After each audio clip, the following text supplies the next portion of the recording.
ጋልተምስ ትራቭል አድቨንቸር ቤተሰቦች እንዴት አላችሁ? እንዴት ቆያችሁ? ውድ ቤተሰቦቼ ዛሬ ስለ ኤቫንጋሪ ማንም ማይገምተውን ኦኬ ማንም ስለ ኤቫንጋሪ የማይገምታቸውን 5 የኤቫንጋሪ አጨፋፈር ስልቶችን ወይም ስታይሎችን ይዤ መጥቻለሁ። እያንዳንዱን አጠር አድርጌ አስረዳችኋለሁ። ከዛ በፊት ለዚህ ቻናል አዲስ የሆናችሁ ቤተሰቦች ካላችሁ ይህን ቻናል ላይክ፣ ሰብስክራይብ እንዲሁም ሼር በማድረግ የበለጠ ቤተሰቡ ነው። ወደ መረጃዎች ልውሰዳችሁ።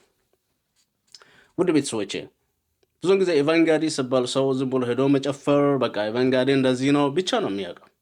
ኦኬ ነገር ግን ያንን ኤቫንጋሪ የፈጠሩ ሰዎች ወይም ትክክለኛውን ኤቫንጋሪ ስርዓት የሚከተሉ ሰዎች እነዚህን 5 የአጨፋፈር ስታይሎችን በትክክል የሚከተሉ ናቸው። እነዚህን 5ቱን የአጨፋፈር ስታይል ከተከተልን ነው ደግሞ ስለ ኤቫንጋሪ በትክክል የሚገባን ትርጉሙ። ኦኬ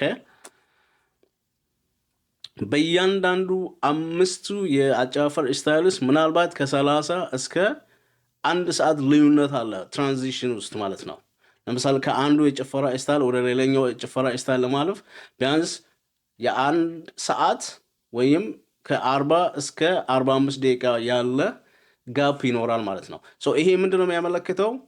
ኤቫንጋሪ ማክሲመም በአንድ ሌሊት ሊጨፈር የሚችለው 5 ሰዓት ወይም 5 ተኩል ነው የሚሆነው ማለት ነው። ምን ማለት ነው? ለምሳሌ አብዛኛውን ጊዜ ኤቫንጋሪ በሳምንት አንዴ ወይም 2 ነው ሀመር ላይ የሚጨፈረው። ኦኬ ለምሳሌ ጭፈራው የሚጀምረው ምሽት 3 ሰዓት ከሆነ ለ5 ሰዓት የሚጨፍሩ ከሆነ ሌሊት እስከ 8 ሰዓት ነው የሚጨፍሩት ማለት ነው። ስለዚህ ሌሊት 8 ሰዓት ላይ ኤቫንጋሪ ያበቃል ማለት ነው።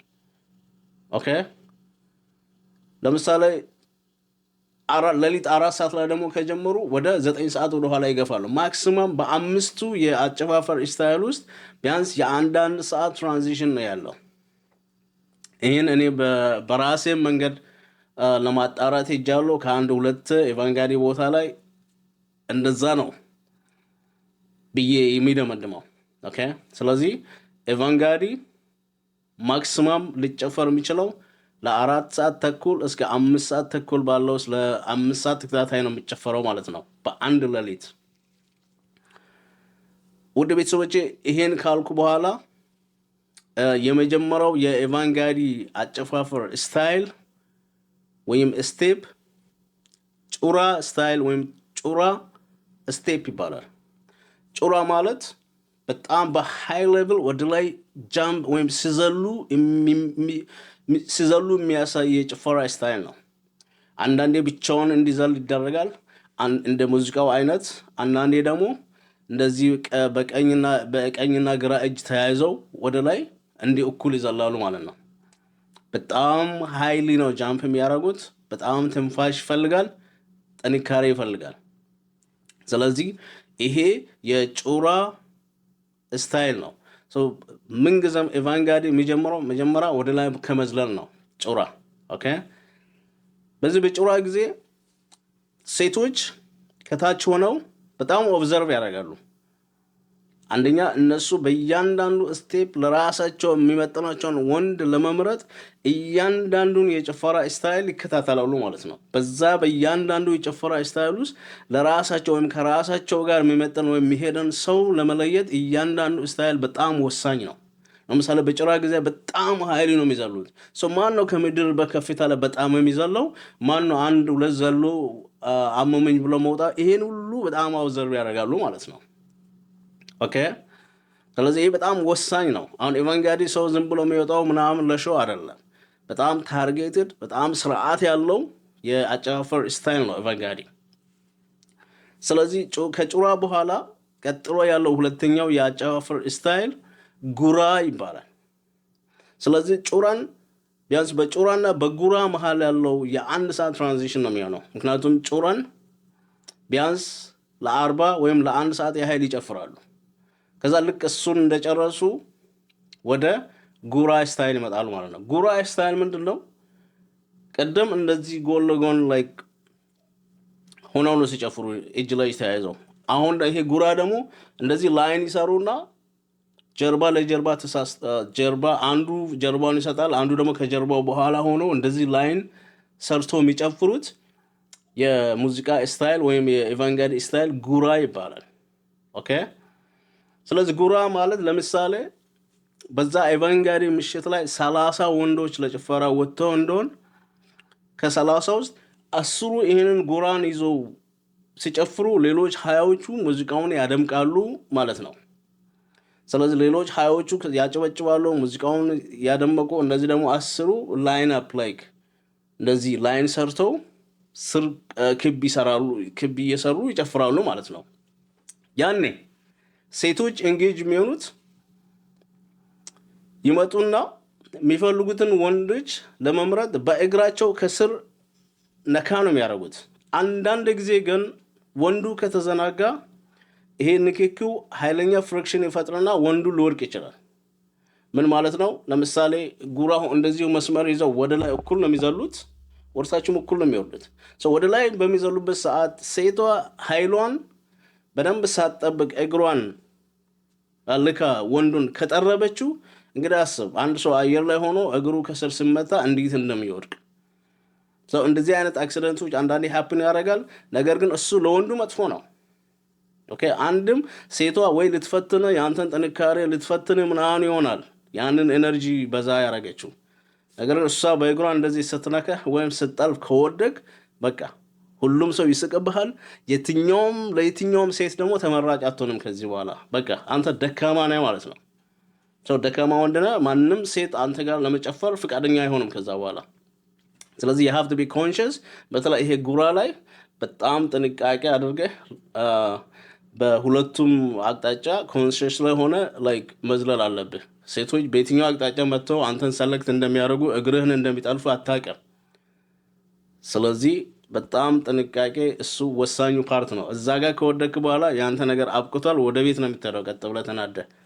ከዚህ በኋላ ብትጨፍርም ማንም ይመርጥህ የለም። እስከ መጨረሻኛው ስታይል ድረስ ብትቆይ ብርድ ነው የምትጠጣው። ልክ እሱ ትራንዚሽን ከጉራ ቀጥሎ ያለው ትራንዚሽን ደግሞ ፉራ ይባላል። ኦኬ። እሱም ራሱን የቻለ 1 ሰዓት ትራንዚሽን ይፈልጋል። ከጉራ ወደ ፉራ ለመምጣት ቢያንስ የ40 ደቂቃ ወይም የ1 ሰዓት ትራንዚሽን አለው ማለት ነው በመሃል።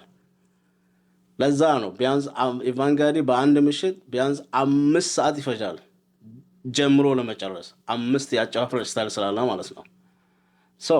ይሄኛው 3ኛ ስቴፕ ፉራ ይባላል። ፉራ ማለት እያንዳንዱ የሐመር ወንድ ከልጅነት እስከ እውቀቱ እዛ ከፍቶችን ፍየሎችን በሚጠብቅበት ሰዓት የራሱ የሆነ የመፎከሪያ ከፍት አለው፣ ወይም ፍየልም ከሆነ ፍየል አለው።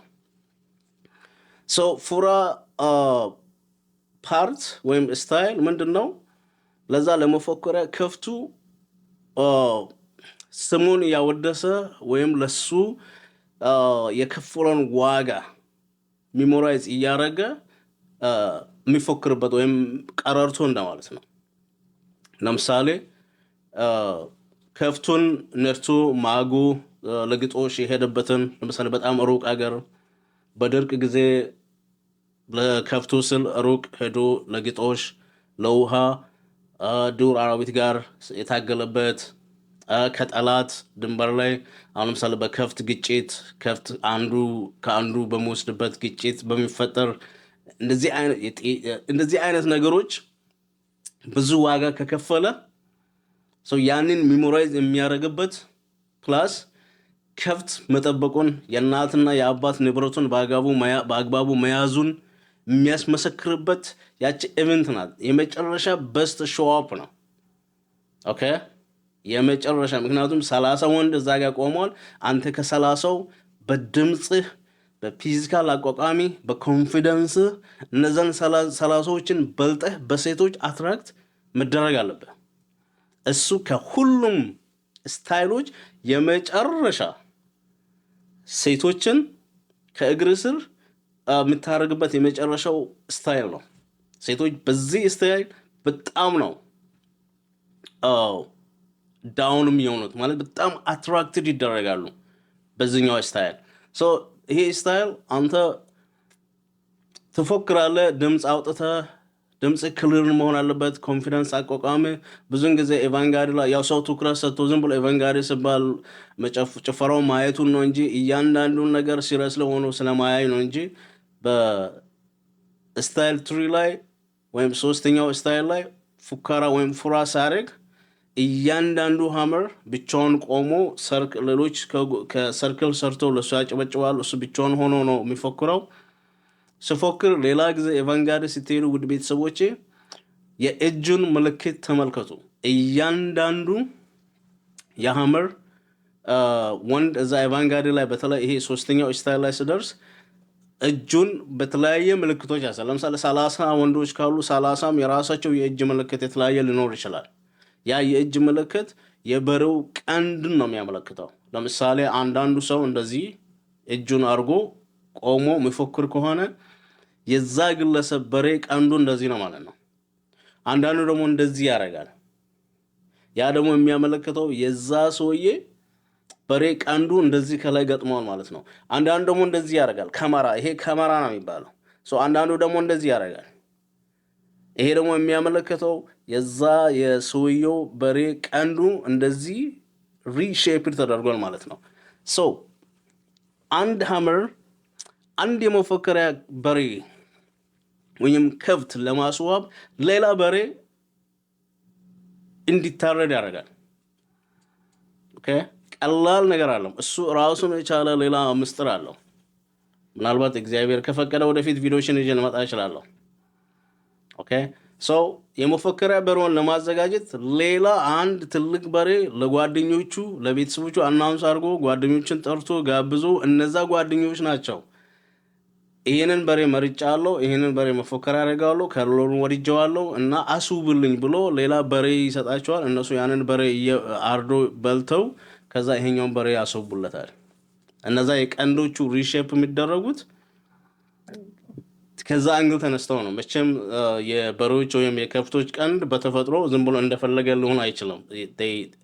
የሆነ ወይ እንደዚህ ነው የሚሆነው፣ የሆነ ቦታ ወይ ቀጥ ነው የሚሆነው like that። በዚህ ለመፎከሪያ በሬ ስትል ግን ያንን ቀንዱን ከተፈጥሮ ሽፍት አድርገህ ለራሲ አንተ በሚመችህ ያንን በሬውን ቀንዱን ታስተካክላለህ ማለት ነው። ያ ዩኒክ የሆነው በሬ ስትራክቸሩን ሙሉ ያንን አንተ በፉራ ጊዜ ትገልጸዋለህ በምልክቶች። ከዚህ በኋላ ውድ ቤተሰቦቼ ኤቫንጋሪ ላይ ስትቆሙ በተለይ ሶስተኛ በጭንቅላታችሁ 5 የአጨፋፈር ስታይሎች አሉ። እያንዳንዱ ስቴፕ በስቴፕ ከተከተላችሁ ነው ኤቫንጋሪ ትክክለኛው ትርጉሙ የሚገባችሁ።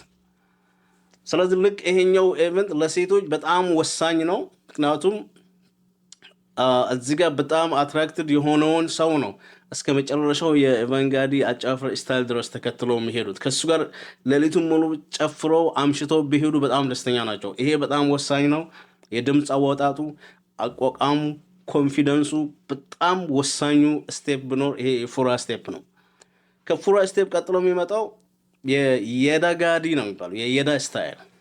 የዳ ማለት እነዚህ ከላይ ስቴፕ ስታይል 1 ስታይል 2 እና ስታይል 3 ወንድና ሴት ምንም አይነት ንክኪ የለም። ኦኬ፣ በመጀመሪያዎቹ 3 ስታይሎች ይሄኛው የዳ ጋዲ ሴቷንና ወንዱን ያገናኛል። ኦኬ፣ የዳ ማለት መያዝ ነው። እጅ ለእጅ ወይም ትከሻ ለትከሻ ተያይዘህ የምትጨፍረው ጭፈራ ነው ይሄ የዳ የሚባለው። አሁን አያችሁ፣ መጀመሪያ ሞቅ ከነበረው ጩራ አሁን ደግሞ ወደ ጉራ አመጡት፣ ወደ ግሩፕ። አሁን ከግሩፕ ደግሞ ወደ ኢንዲቪጁዋል አንድ ሰው ቆሞ የሚፎክርበትን ስታይል አመጡት። ከዚህ ከፉራ ቀጥሎ ያለው ደግሞ የዳ ነው። የዳ አሁን ቀጥታ ወንዱና ሴቱ አገናኝቶ ወይ እጅ ለእጅ ወይ ትከሻ፣ አብዛኛውን ጊዜ የዳ ላይ ትከሻ ለትከሻ ነው የሚያያይዙት። ኦኬ፣ የዳ ላይ። ስለዚህ በዚህ ጊዜ እንግዲህ ኢማጂን ሴቷ ከስቴፕ 1 እስከ 4ኛው ስቴፕ የዳ ድረስ ያንን ሰው ማን ጋር መጨፈር እንዳለባት 4ቱንም ስቴፕ እየተከታተለች ነው ያለችው። እንደው ዝም ብሎ ደስ ብሏት ምናምን አይደለም የምትመርጠው፣ ወይም እንደው መምረጥ ስላለባት አይደለም። they watching ከማን ጋር መጨፈር እንዳሉ እንዳለባቸው እያንዳንዱን በኦርደር ያስቀምጣሉ። ኦኬ ለምሳሌ 4 2 3 ወንዶችን ጋር በጣም አትራክትድ ሆና ከሆነ ሶስቱንም ተራ በተራ ወይም አራቱንም ተራ በተራ እየተመላለሰች ልታወጣ ሁሉ ትችላለህ። አራቱንም ወይም አምስቱንም ተራ በተራ እየመረጠች ከሱ ጋር መጨፈር ትችላለች። ለዚህ ነው እነዚህ አምስቱን ስታይሎች አድፍጠው ከታቸው ነው ሴቶች የሚያዩት፣ ዋች ያደርጋቸዋል። አሁን ይሄ የዳው ስቴፕ መጀመሪያ ሳይገናኙ በአካል ሳይገናኙ እዛ በሚፈክርበት ጊዜ እዛ ጉራ በሚያደርግበት ጊዜ እዛ ጮራ በሚያደርግበት ጊዜ አይተዋለች። አሁን አካል ለአካል ተገናኝተዋል። አሁንም በደንብ አልተገናኙም ማለት የዳ ነው። አትሊስት አካል ለአካል ተገናኝተዋል። እዛው በደንብ አድርጋ ታውቀዋለች ማለት ነው። ኦኬ አንዳንዱ ወንድ እዛው ብዙ የሚያወራ ወንድ ይኖራል። እሱም ወይ አትፈልገው ይሆናል። አብዛኛው ደግሞ ዝም ያለ በሐመር ሴቶች በጣም ተፈላጊና ተወዳጅ ነው። ኩሩ ወንድ ነው የሚባለው። ኦኬ የዳ ላይ አትሊስት በደንብ ታየዋለች። ሁኔታውን ባህሩን እዛች በዛች ለማጥናት ትሞክራለች። ከዛ አስቡ ከፉራ ወደ የዳ ቢያንስ የአንድ ሰዓት ትራንዚሽን አለ። አሁን አምስተኛው ስቴፕ ከየዳ ወደ ሀሊማ ጋዲባ። ሀሊማ ማሳረጊያው ዘፈን ነው።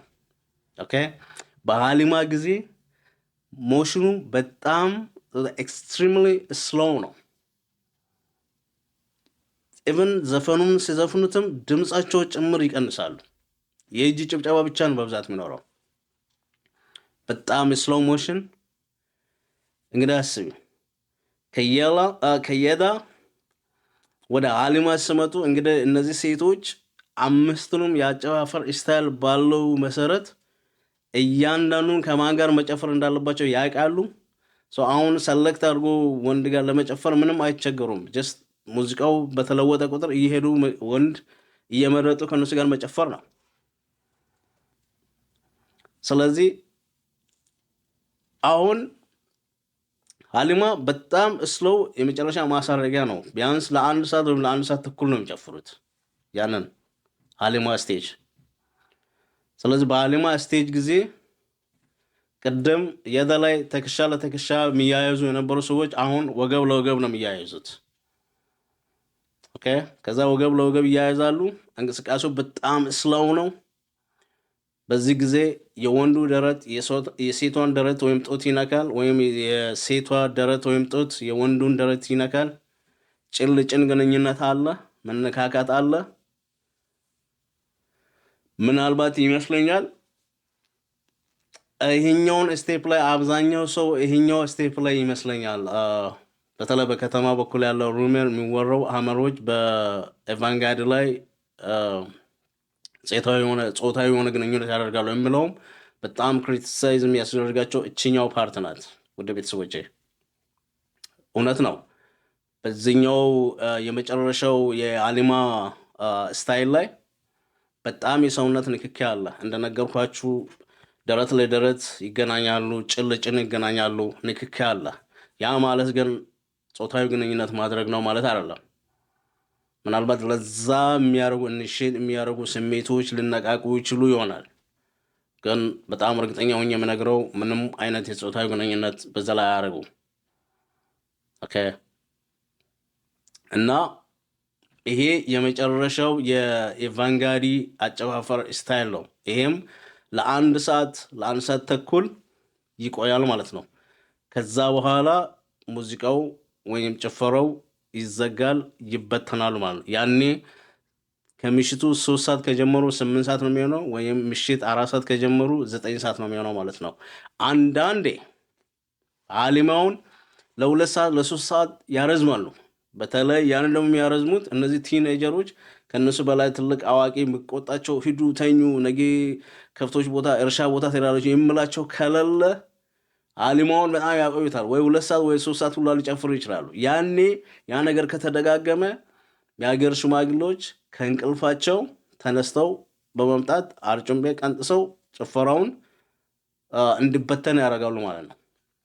ነገር ግን ያ ነገር የሚደጋገም ከሆነ ጭራሽ እዛ ቦታ ላይ ኤቫንጋዲ እንዳይጨፈር ይደረጋል ማለት ነው። ምክንያቱም እየጨፈሩ ብቻ ሌሊቱ ይነጋል። ቀን ላይ ፍየል አይጠብቁም፣ ተኝቶ ነው የሚውለው። ከፍቶችን አይጠብቅም፣ ተኝቶ ነው የሚውለው። እርሻ አያደርግም፣ ተኝቶ ነው የሚውለው። ሳይድ ኤፌክት አለው። በጣም ሌት ሆኖ ላይክ እንደ ናይት ምሽት እንደማለት ነው። ኦኬ ሶ ውድ ቤተሰቦቼ ኤቫንጋሊን እንዲሁ ስናይ እንደ ዝም ብሎ ቀላል ነገር ስርዓት የሌለው እንደ ዝም ብሎ የትም ቦታ እሳት ተለኩሶ የሚጨፈር የሚመስለን በጣም ብዙ ሰው ስላለ ነው እነዚህን ስታይሎችን 5ቱን ስታይሎች ይዤ የመጣሁት። ስለዚህ ከዚህ በኋላ አትሊስት ኤቫንጋዲ ስትሄዱ እነዚህን ነገሮች በትክክል ፎሎ አፕ ካረጋችሁ ነው ኤቫንጋዲ ምንድን ነው የምለው ትክክለኛው ትርጉም የሚገባችሁ ብዬ ስለማሰብኩ ነው እነዚህን ነገሮች